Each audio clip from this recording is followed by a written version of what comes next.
تیر کال داخلي او خارجي سیلانیان لغمان ته راغلي دي. دلته بیلابیلو سیمو نه لیدنه کړې چې د هغې ارقام د تقریبا 1,40,000 داخلي سیلانیان او سیاحینو، همدغرنګې 7 تنه خارجیان چې هغه بیلابیلو هیوادونو څخه راغلي وو، د لغمان د بیلابیلو تاریخي او سیاحتي سیمو څخه لیدنه کړې وه.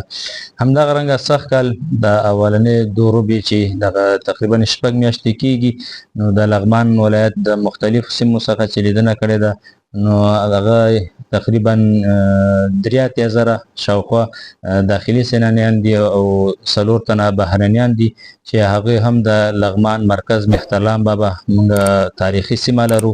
همدغرنګې دې ته ورته قلعه سراج د موږ د الینګار ولسوالۍ شاهي سیمه ده، د پراشغان دولت شاه ولسوالۍ سره وصل ده.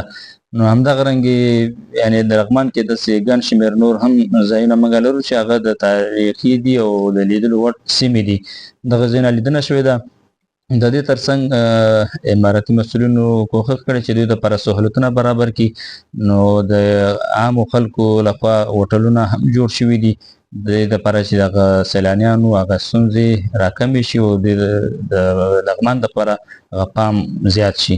موږ ډاډ ورکوو د ټولو سیلانیانو دپاره چې لغمان کې هم امنیت برقرار ده، چې هغه ولسوالۍ دي که مرکز ده، ټولو سیمو ته سیلانیان کولی شي په ډاډه زړه باندې هغوی خپل تفریح او خپل چکرونه وکړي.